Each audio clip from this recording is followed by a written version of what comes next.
My name is Andrew Ballard. I am a principal of One Accord. I just joined the team this summer, and I got introduced to One Accord's CEO. If you don't know Nick, raise your hand, Nick. I think everybody knows Nick, but he invited me over to his place for lunch. And I walked in, he took one look at my haircut and says, "You're hired." Yeah, so we are not only the hair club president, we're also clients. But we're just really glad that you're here.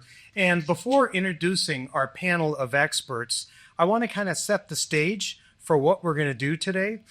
And essentially, our subject matter will cover, what are the pitfalls to avoid, and how do we properly prepare our business for maximum enterprise value. The goal, and why most of you are here, is that we're either ready to sell our business soon or into the future. And either way, you're going to get, you've got just an amazing panel here. So I'm going to introduce the panelists individually. They'll each take a moment to do a short presentation. And then after the presentations conclude, I'm going to ask a series of questions that essentially were put together by their clients. They're going to be addressing questions that are the most common questions that they get in their business. So it will be very insightful. And so that'll be a big part of our evening. So I want to make it really clear that the panelists, all of them will remain after our Q&A session. They'll come up front. We're asking you to stay. We've got a bar. We've got food. We're here till 7 or a little bit later than 7. Take advantage of this opportunity. Come up front and ask your individual questions, whether it's to David, Gregory, or Nick, and I'm going to get into more detailed introductions in just a moment. But take advantage of that. So I suggest that you stay here and stay engaged, and, we'll continue our networking. So a little housekeeping. First, the bathrooms.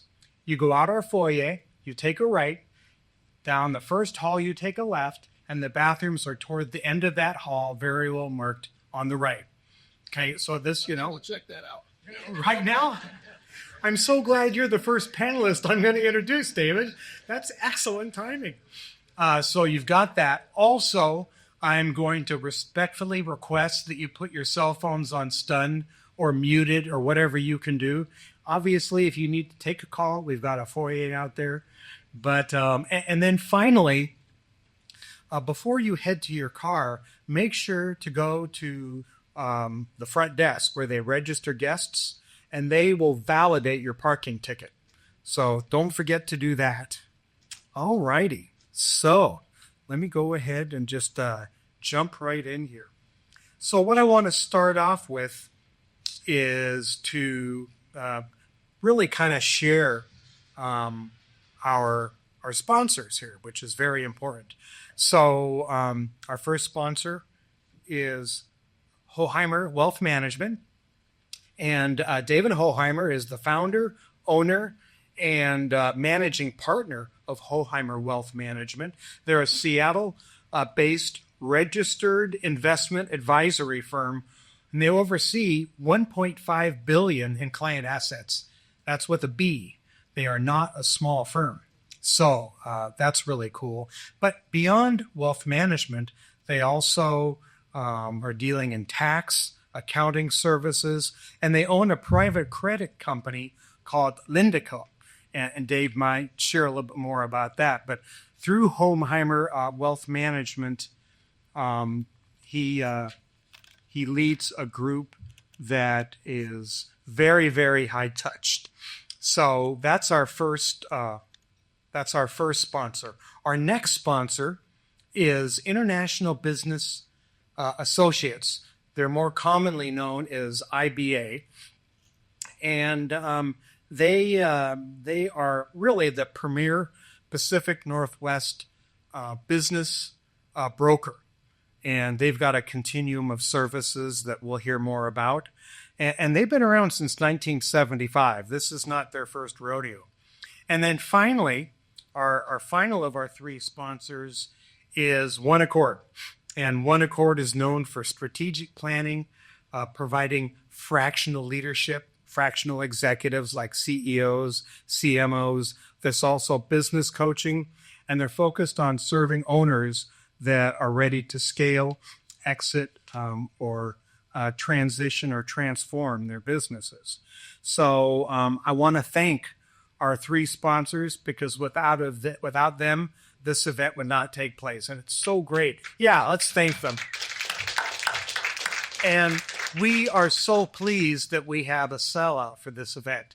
And I'm sorry for the folks in the back that don't have a chair, but there's a couple $100 seats here in the front.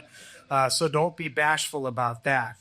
But I'm going to lead by introducing David. I've already shared quite a bit about him. I talked about the fact that he leads a very high-touch group of practice managers and integrates investment management with tax strategy, private credit solutions, and they help clients grow, protect, and transfer their wealth. So, David, my friend, you are first up. You have the mic. Thank you. Thank you for being here, sir. All right. Hello, everybody. I think as I was talking to a few folks here, and I'll answer a lot of questions about planning and strategic and how important it is to replace the income. But I thought it would probably be appropriate to kind of lay out what I think are some specific kind of points to take away. So the most important piece with the folks that are looking to sell a business.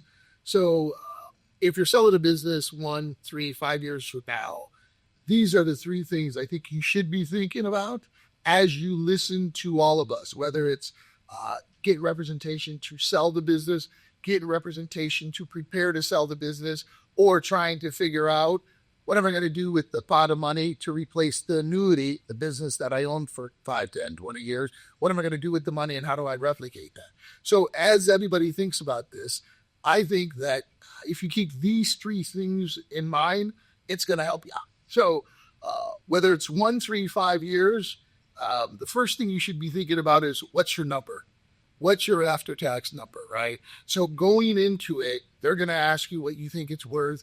They're going to try to tell, everyone's going to want to talk to you about selling something. But I think as a business owner that has put a lot of time, energy, you should have a number in mind that you want to sell. So 1, what's your number?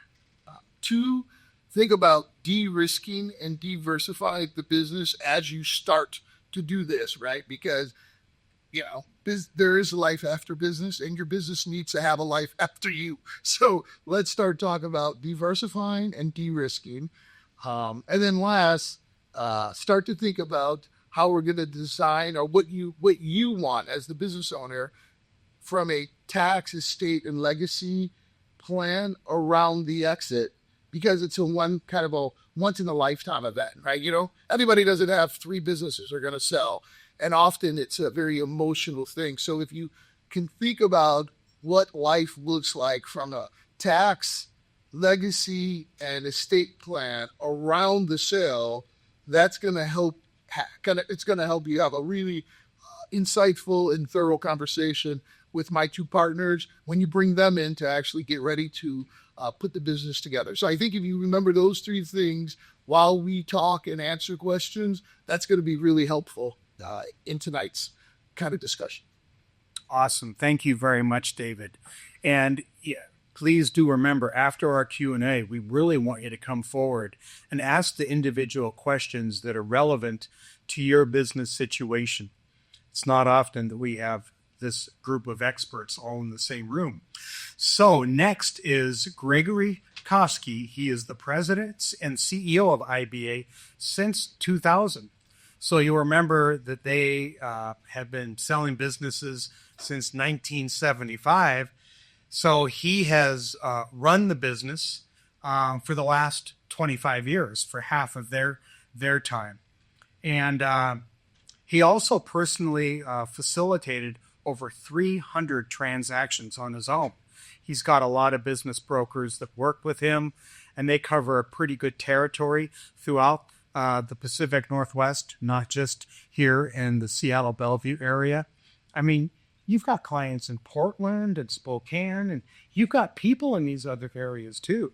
So they really do have an excellent reach. He is recognized nationally for his knowledge and expertise as a sell-side M&A expert, mergers and acquisitions. He is an intermediary in the manufacturing, international import, industrial, marine, construction, technology, and horticulture industries.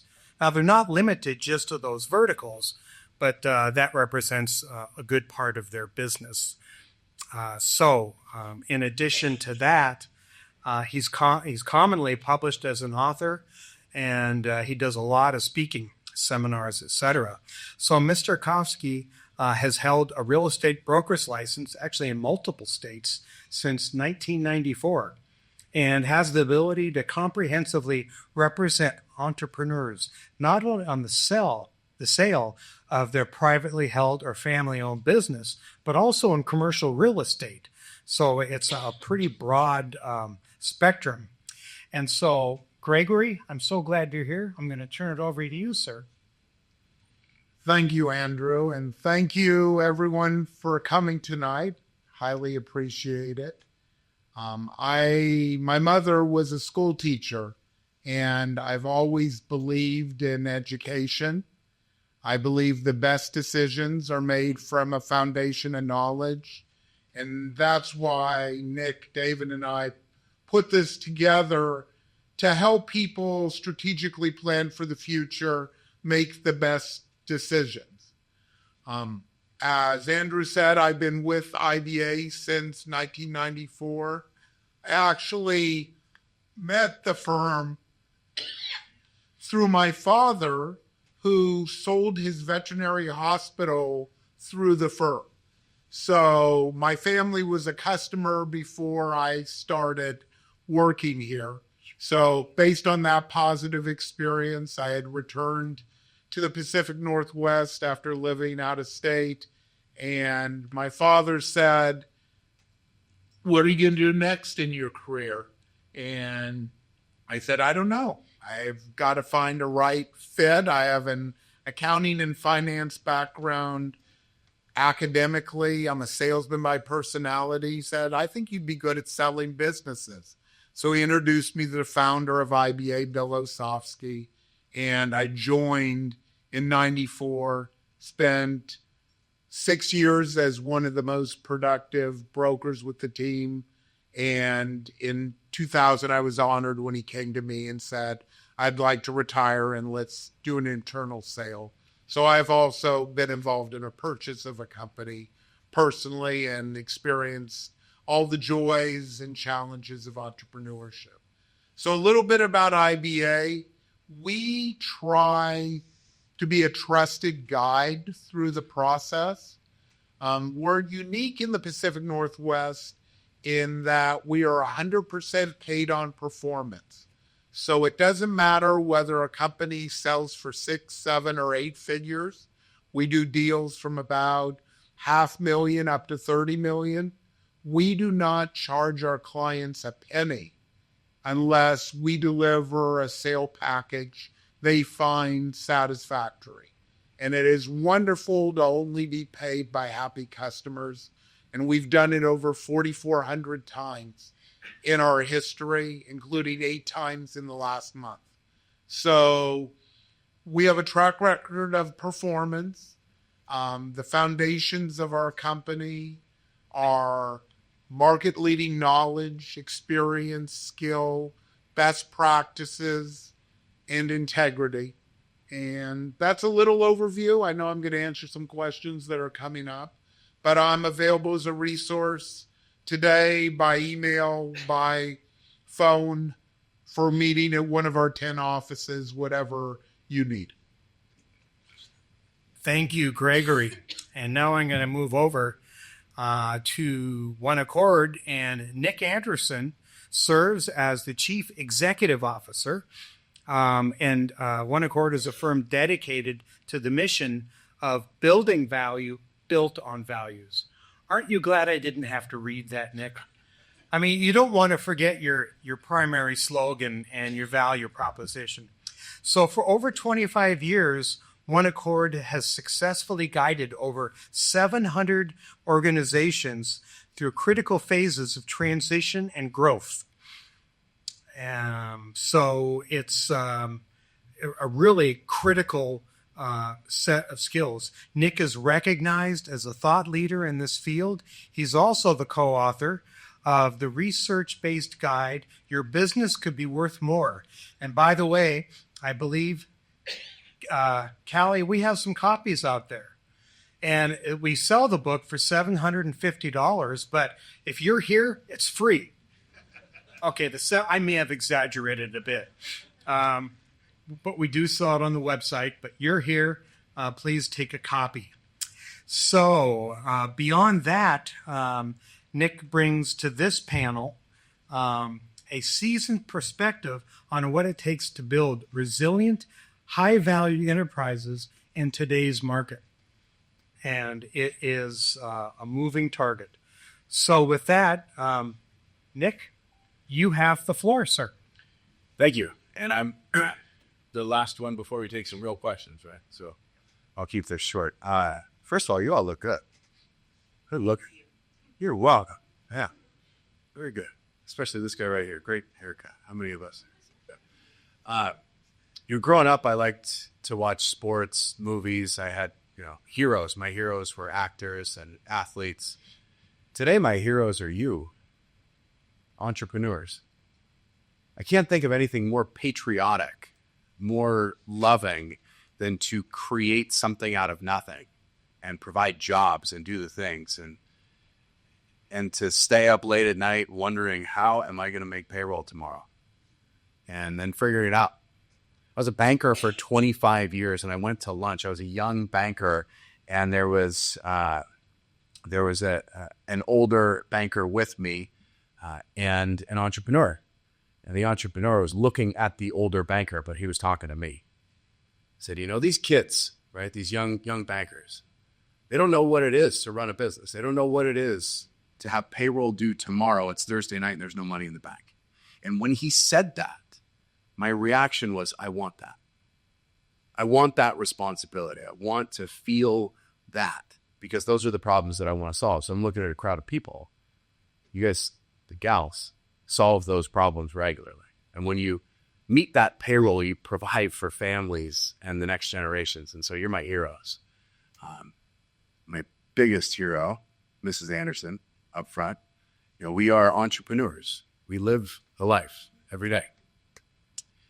And so it's an honor to serve you and our clients in figuring this thing out that we call business. So thanks for being here. Awesome. Thank you, Nick. And that's a really good point. The common denominator in this room is that most of us have P&L responsibilities. And, it's one thing to have P&L responsibilities as a CEO. It's a whole nother when you own the company. That's commitment. So we've got a series of questions for each of our panelists submitted based on what's happening most frequently. I want to start with you, David.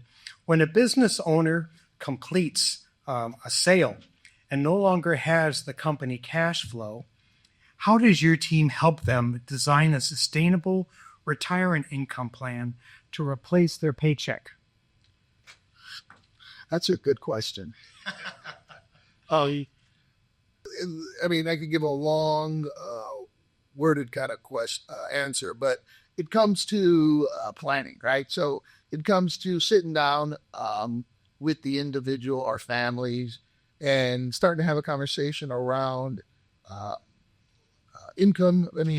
What they're looking for in a sense of what their number is, how much income do they need on an after-tax basis, what their life goals are going to be now that they're no longer having this annuity or having this business. So the first step, and it tends to be the hardest step, which is sitting down and starting to collect a lot of data so we can actually start to put together a plan that they can actually come to emotionally and physically realize this is the new reality of what they're going to work with going forward. So planning is the first step. Awesome.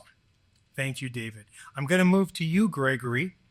How do you value a privately held company or family-owned business? That's kind of a loaded question. It is. And it's actually the first question we always get from our clients is, what is my business worth? And it's a very sophisticated, nuanced question. On one side of the equation, it's an investment purchase. And you will hear about EBITDA, which is basically net income, times a multiple. But what is that multiple? But the reality is that's just the start of the story. The next considerations include most businesses we represent are art. Each business is unique unto itself. We just completed the sale of Larson's Bakery. Many of you may know it. It's an iconic bakery in Seattle. We represented the founder of that business. They are known locally for their kringle, which is a Danish pastry. If the business in transition doesn't continue to make that kringle as has been anticipated by generations, that value of the business declines. So though the historical numbers were strong, we need to pass that recipe on. We need to pass the relationships on where it was distributed in the community. We need to pass the staff on because the recipe alone doesn't get it done. And so we are dealing with all those elements in this stew of valuation, which we're combining with market conditions. What is the demand for this business? If we are representing a video store where you would go and get videos, I used to go to the Tower Records on Northeast 8th, not far from here, that no longer exists. Used to be a robust business model. We sold a chain of video stores called Encore Video in a bidding war between Hollywood Video and Blockbuster. That was a time and place. So we look at the business's market demand and how do buyers perceive it, which intertwines with the same thing you consider when you make investments. And David knows more about investments than I, but what is the appreciation capability of this business? Because you should never buy a business solely on what it did in 2025 or historically. It's what can you do with the business moving forward. And the person who bought Larson's owns a chain of cafes throughout the Seattle metropolitan area, and those pastries are going to be on the menu every day. And that is what we call vertical integration, where they bought a supplier that will then sell product for retail prices in the individual stores. So they looked at an enhanced opportunity from that platform. So to answer your question on valuation, you need an expert who knows the marketplace, who has sold similar businesses within the industry, and knows what can get financed out there or get investment. So, and IBA in closing, one thing we offer is a complimentary business evaluation. And we don't care if you want to sell in 26, 27, or 30. We use it as a tool to build rapport and a relationship with potential clients. So hopefully we'll be their choice when they move forward. And the client gets to sample our knowledge, experience, learn what the business is worth with no obligation to continue with us. Excellent. Also gets an opportunity to figure out their number. Yes, right? Outstanding. And I think that kind of reinforces why having vertical expertise is so important, because you've got experience selling specific industries. Excellent. Nick, this is a very open-ended question. What does selling smart mean to you? Well, what it means to me means something different, or it will mean something different to Matt, to Rick, to Brett. So we have 4 different businesses. So smart selling depends on, like there's the answer, it depends, but I'll tell you what it depends on. What is the business? What are your goals? Have you and David sat down and mapped out the plan that he talked about? Have you received complimentary evaluation? You know where your numbers at. Smart selling at the highest level is selling with options, optionality. So if I have a business that I'm going to sell, I could receive all cash. I could receive cash with an earnout. I could receive cash with rollover equity. And there's a variety of other options, but let's just stick with those 3. If I want or need, based on my plan and my life, all cash, I might have to give up some additional value. I may have to sell it for a lower price. That might be smart for me. It may not be smart for Matt. If I want maximum value, I may have to agree to stay in the business and earn out some additional money. That may be smart for me, but it may not be smart for Rick. So it depends. What you need to do is have a plan and know your number and create options. So in our perfect world, at One Accord, in our perfect world, our clients have all of those options and they know about it because we've been working on it for some time. So when they go to market, they know I have option A and B and C, and this is about what it would look like, and I get to pick the best one for me. That is smart. That was a phenomenal summary. We need a plan. You got to have a number that you're working from, and then you have to know what your options are. Then you can make an educated decision. Absolutely love that. David, I'm going to go back to you.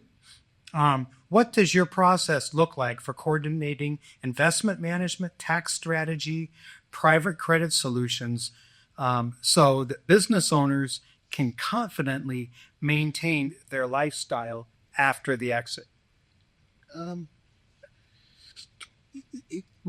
It's going to sound like a coordination, and it is a coordination that when business owners are thinking through this process, pre-sale and post-sale, they will have a group, a collaborative group of professionals like One Accord or IBA Greg, and they will be working with us. So we bring a team in. Internally, we have folks that are going to be able to help with design and start to model out cash flow, start to look at after tax, start to look at risk and risk assets. But we work in conjunction with the other folks around the team, right? So what's really important is that as we kind of get to know what the business owner is doing, if we understand their optionality, we might very likely, and it happens all the time, say to a business owner, Greg might be saying, we can sell here.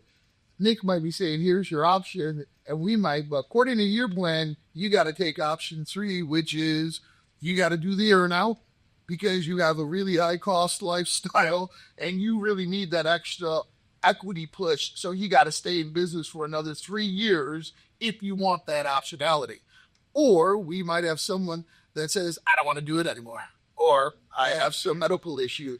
Then we have to have a really honest conversation with them that says, well, this number that you thought you need, we kind of have to back down because you're going to limit your optionality with the other folks. So working with a core team of professionals ahead of it and walking them through this process really informs the business owner what's best for them for post-sale, right? And that's really the key because most of the business owners that we've been fortunate enough to work with, and I've been in this industry since 1991, most do really well if they've had time to process it and have a game plan for life after the business. One of the things that, yeah, that's great. One of the things that I'm getting is the three of you and your companies are really an entire ecosystem, that someone who is serious about selling their business for maximum value, they really need all three of your service bundles. Yeah, and I like the fact that, and I've known Greg, I've used him to sell a business in 97, right? In 1997.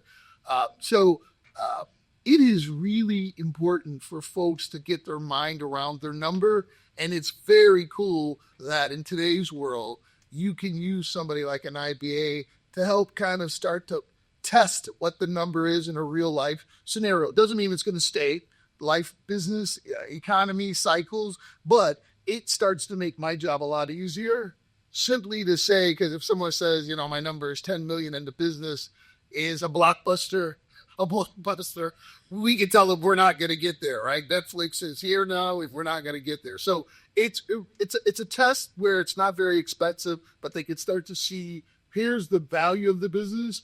And when they go to someone like Nick that says, I need help to clean this up and get it ready, they can be very honest with Nick and his group so they know how to help them.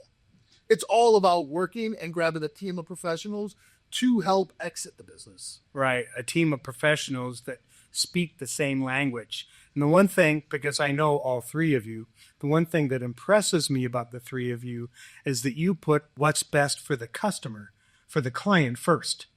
And I know that's the bottom line, and that's why you're successful and why you're here. Okay, we're going to go back to Gregory. This gets to the notion of confidentiality, right? And so how can you confidentially sell a privately held company or a family business so employers, so employees, rather, customers and vendors don't become aware of the sale before it's completed? Because that could really throw a monkey wrench into the works, right? Correct. The first question we get is, what is the business worth? And that'll create a decision point.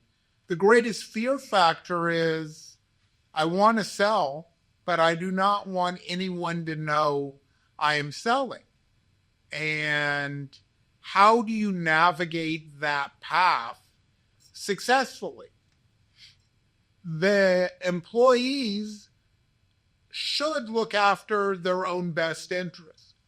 So if word gets out on the street of businesses for sale, for example, right now, HVAC, plumbing, electrical, home services is a very hot space with not enough employees to provide the service in the field.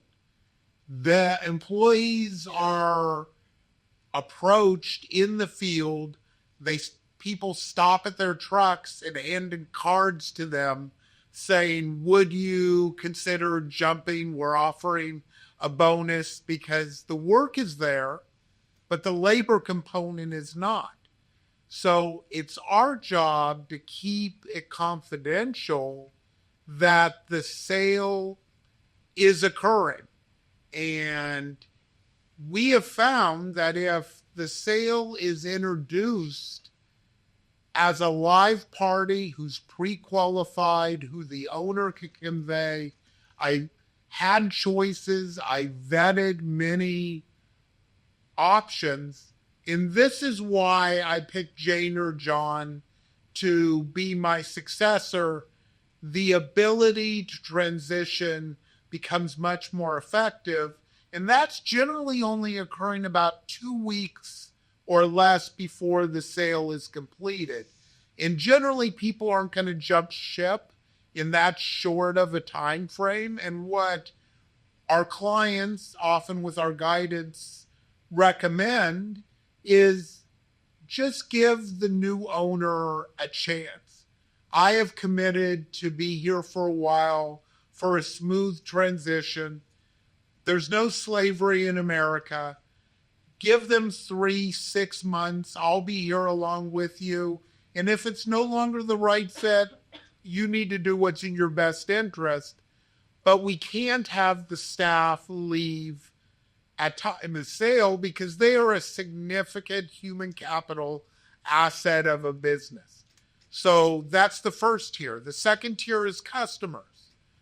We need to provide confidence to the customers that the business is going to remain the same. We don't even want it in the public domain that a sale has occurred. If we can go a couple months without anyone really knowing it's for sale, then they get to know the new owner. They get to know that things have remained the same. Continuity adds confidence. And the same thing with vendors. Frequently, you have preferred vendors that you work with. If you're a winery, Andrew touched on, we do real estate when it's attached to businesses.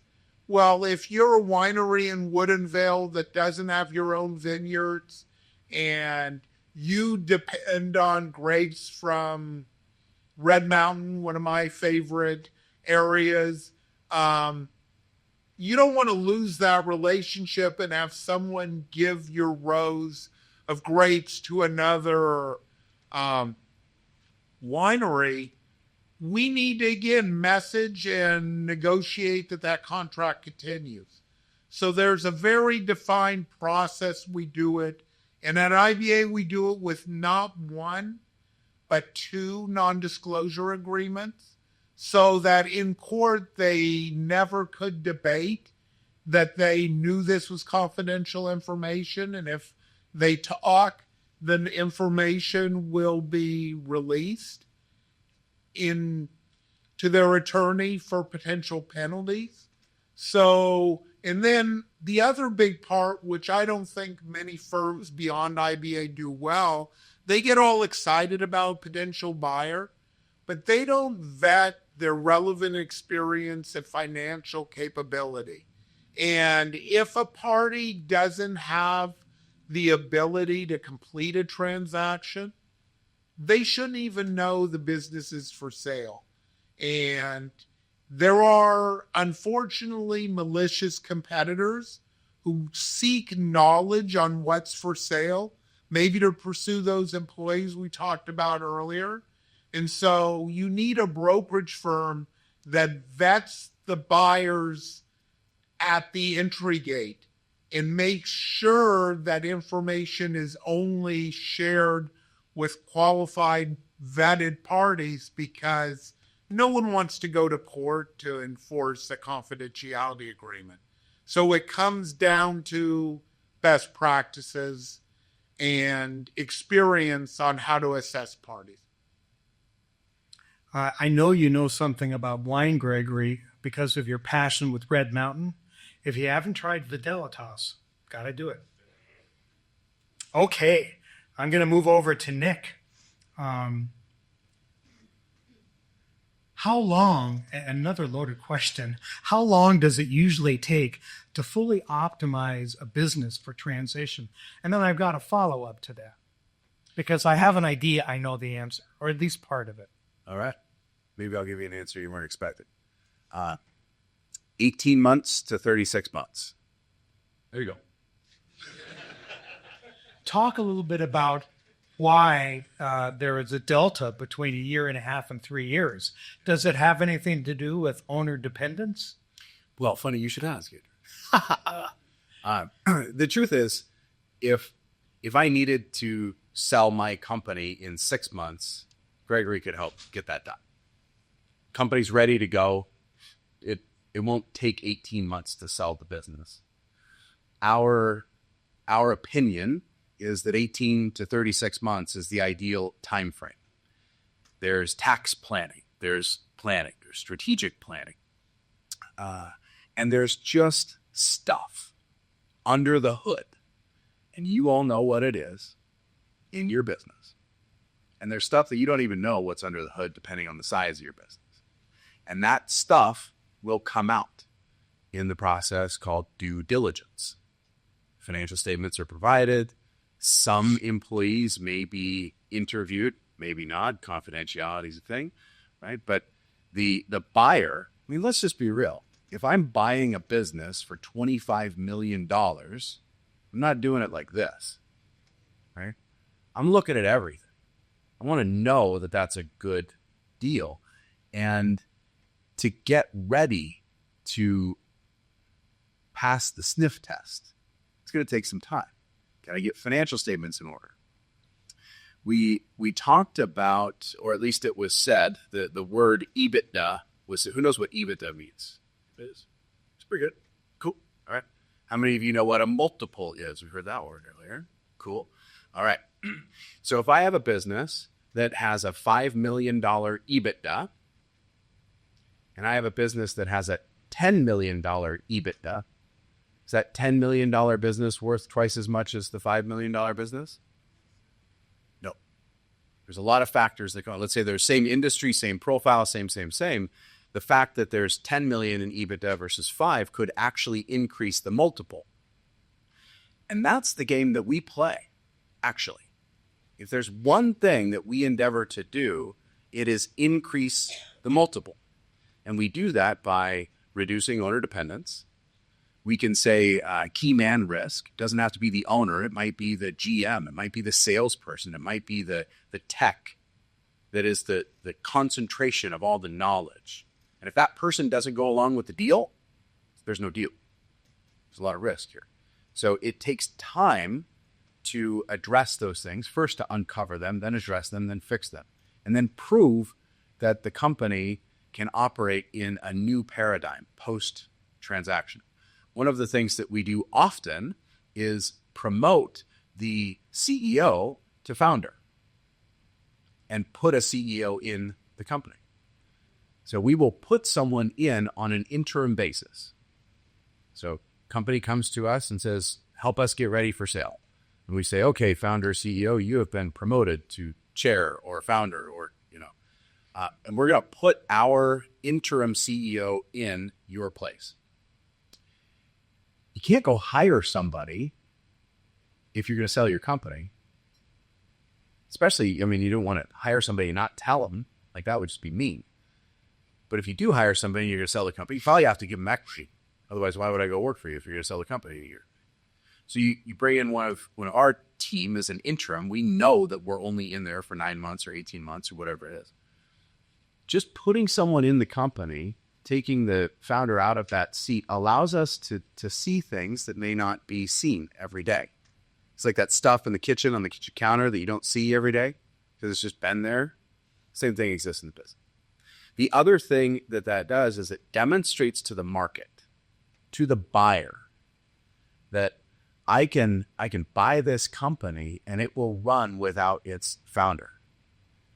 I can put my person, I can put me in there, and it's going to run just the same. We prove that before you go to market, and that takes time. So it isn't necessary to put 2 or 3 years in before you sell. It's just ideal, in my opinion. Awesome. Well, you covered my follow-up, so you were right. Excellent. Okay, David. Andrew, can I add one thing? Absolutely. And a simple example for all of you, and piece it together. So it generally takes us 3 to 9 months to sell a business. And as someone who's planning for that, there's going to be a transition period after that could be a few months to a few years.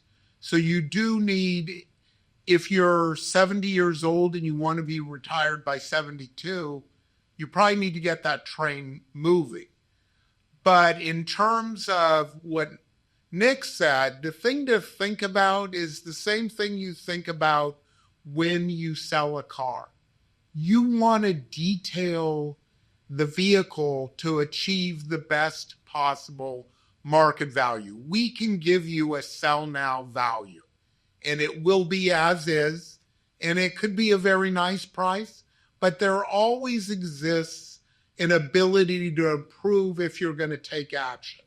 I see Mo in the back of the room. For example, his company can put together an employee manual for a company. If you've never had an employee manual, if private equity or a corporate buyer is looking at your business, you should have that in place before sale.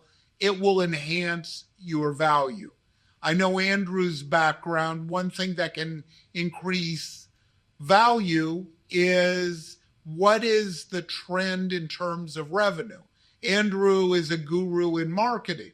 So if you're going to market and you've shown in the last year 15% growth, it is going to be more attractive than a stagnant company. So those are the types of things that, as you consider, and this is where we partner with One Accord, well, we just want to give options. We can sell now. Bill, who's sitting there, had a client who wanted to sell a golf course. That golf course was on the market a matter of a few months. We had overwhelming buyer demand, and they, to achieve their goals, are happy with the number and are out. Another client we have may say, I want to maximize value. I've got another 5 years in the tank. Let's work with One Accord for 3 years, then come to IBA. I can take 3 to 9 months to sell, and maybe I stay 6 months to a year, and I get out in 5 years. So it's planning strategically ahead. Excellent, excellent. And you paid me a nice compliment, and I want to demonstrate that I earned that. I think our new tagline should be at One Accord, the best business detail shop. I like the way, I thought that was a brilliant analogy. You know, we want to shine up the chrome, make sure everything's washed on the outside, vacuumed on the inside. Very good. David, many former owners struggle with both the financial and the emotional side of stepping away from their life's work. I mean, it can be a very emotional deal. So how do you guide businesses through that transition so that the wealth from their sale supports their next chapter and the legacy they want to leave? So we follow a 4-step process of vision and purpose planning, kind of like coaching, but vision and purpose planning. So we're going to sit down, and once again, this is planning. So as we're talking about what they're doing currently and what business is doing, and they're working to clean up the balance sheet, getting the business less, getting the business used to them not being around. We then start to say, what does life look like? What do you vision? What do you want to do? What's your new purpose? So we focus vision and purpose planning. We start to talk about designing a life around the one-time event wealth that they're going to have. We talk about legacy and philanthropic endeavors, right? Folks that have a big event might want to do something philanthropically, might want to give to a local charity, might want to start their foundation, might want to teach. We use one-time events with clients to actually help the generation 2 and 3 to become better stewards. So it's not uncommon for us to sit down and say, wow, you got this really big event. Maybe we should do a family foundation for $500,000. And let's bring in generation 2 and 3, and let's see how they manage those assets. Let's see how they pick the charities. Let's see if they're going to do the quarterly meetings. Let's see what's going to happen. And it ties in with their tax strategy as well. So we talk about that. And then we talk about ongoing coaching, like when we touch base with them and we say, how are you doing, right? Are you okay staying home? Is your wife or your husband ready to kick you out of the house? Are you tired of golfing already? Are you done fishing all the time? How many hunts have you been on? And it's really, it sounds simple, I know, but it's quite remarkable that if you follow those 4 processes and you just are there to kind of help coach them, it then starts to form a new life purpose. And that can be very meaningful. I think on our next panel, we ought to have a couple of psychologists. Do you know how many couples, when they retire, divorce? I mean, their whole life changes.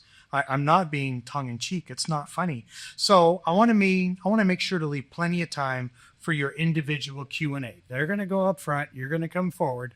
So I'm going to thank you, David. I'm going to have do one more question for Greg, one more for Nick, and then I'll wrap things up. So Gregory, what fields of knowledge and experience are needed to successfully sell a business? I mean, some people think they can do it on their own, and that just sounds like a bad idea to me.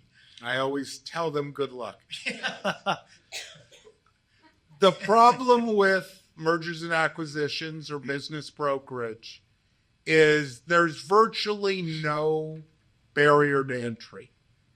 And unfortunately, people throw up a shingle and say, I'm going to do this. But the reality is you need a deep, vast, comprehensive amount of knowledge. And that can come from your broker or from the village necessary to sell a business. And just to walk through a few of those, so it starts with your accountant. So we need to be able to review financials. We will need support from your accountant because during due diligence, a buyer and their accountant or CFO will do a deep dive. So, and if we can't articulate information about the financials, we're a weaker broker in representing the business. We then need to understand tax because it really doesn't matter the gross amount of the sale. It's the net of what you take home. And there are a vast number of strategies that can mitigate. For example, most of you probably know Bartell Drugs. I was actually talking to one of the family members. Great business. There were property owners who had them as a tenant and thought, this is great annuity. In reality, they should have probably exited and diversified that because 4 or 5 tenants in maybe a medical office building or a Delaware statutory trust, which is even more arm's length, through a 1031 exchange, could have mitigated their risk and mitigated their taxes. So that's just one of the venues. The next is finance. I always say, he who has the gold makes the rules. And if we don't get a bag of gold at closing from the buyer, investors, or a bank, the deal doesn't close. My team with Huntington Bank today had a lunch and learn that went close to 2 hours, keeping us abreast on what's going on in the financing world. For example, if you own a manufacturing company, and this is very exciting, it just passed Congress or passed the House. It needs to go to the Senate that the SBA cap is moving from 5 to 10 million. That opens up a whole new venue of money to finance transactions. I would challenge that most brokers aren't aware of that moving through Congress. We are aware of it, and we've been advocating for years that the $5 million cap was too low. You may have missed it, but we've had inflation. So the value of businesses has gone up with inflation, and that cap needed to change. And there are rumors, if it goes well in the manufacturing sector, it'll move on to other sectors. Then we have law, and you don't want your divorce attorney doing the legal paperwork on a business sale.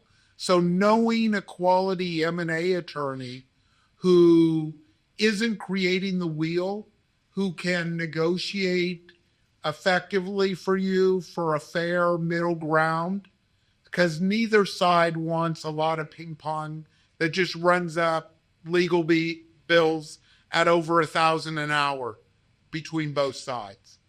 Then we need to understand business and be able to articulate business concepts, be it deferred elements that need to be addressed, that CapEx needs to be spent on equipment in the near future and how that impacts value, or missed opportunities. I'm selling a company right now that is a national distributor who you can't order product online. Well, a buyer can add that and probably enhance revenue.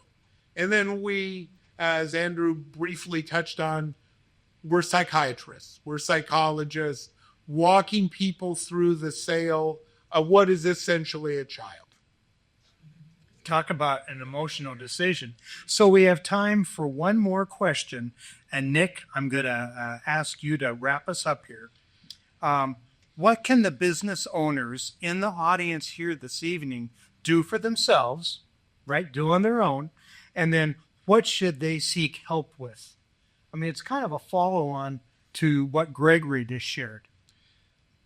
Yeah, I think that you all can do everything yourself. And I say that with integrity. I believe it. You started a business. You run a business. You've made it through that Thursday night. You covered payroll on Friday. You can. Do you want to? Should you? Not everyone in this room, unless you are a plumbing company, employs a full-time plumber. When you're going to fix your sink, you hire a plumber. You could do your own taxes, but you don't. The act, the transaction, the process of selling a business is something that you could do on your own, and Greg will tell you good luck. So it's not a question of can you. It's first, should you or do you want to?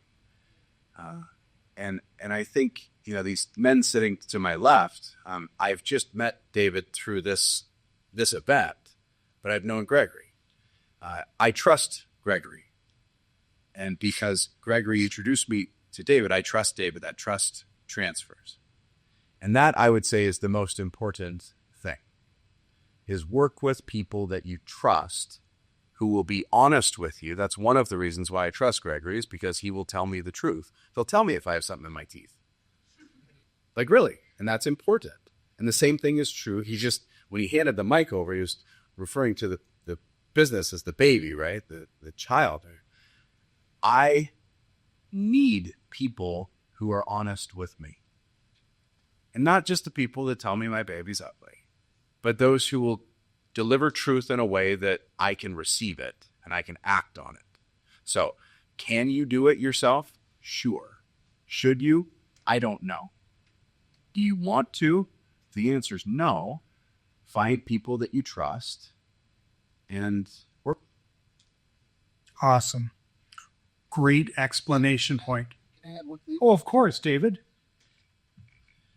I just want to, I get asked often from clients that are going through this process about the value add proposition, and I cannot stress it enough to folks.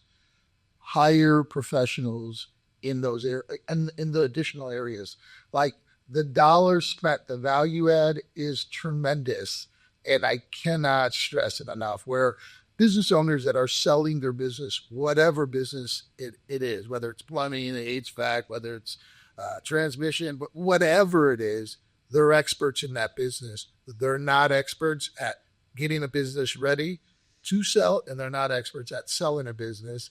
And 95% of the time when you hire professionals, the value add for the dollar spent is fourfold, fivefold. And I could tell you numerous stories where I will talk to Greg, he'll break someone, the sale's happening, and I say, well, you got to have this. You need a tax person involved because you guys are taking advantage of this, or this. And I can, numerous stories, not one-offs, where we find a tax profession we're comfortable with, and now they got a big delta where they're saving not thousands, but millions of dollars, which is real money on an after-tax basis. So for every business owner in this room, do not step over a penny because you're concerned about the dollars. Like, hire professionals that will help you, because we all have blind spots. Like if I was going to sell the wealth management firm, I would hire because I got blind spots, right? I'm worried about the business. I'm worried about my employees. I'm worried about making sure that everybody stays together, that it gets to the finish line. I'm not worried about all of the other pieces. They're my blind spots. So don't get caught up on hiring professionals to help you. It's money well spent. And it can mitigate risk. It does that. I mean, how many heart surgeons operate on themselves? I know it's kind of a silly analogy. Oh, yeah, well, they'll do it once. That's right. And they'll be proud of themselves until the ether runs out. Okay, great. So great information. I hope all of you will join me right now in thanking David, Gregory, and Nick for their time and their talent.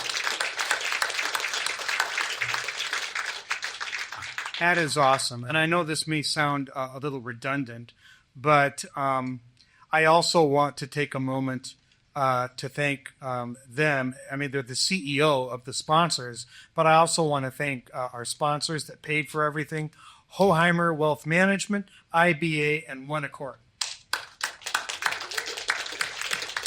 Okay, thank you again. Please stick around. They're going to be up front. Come forward.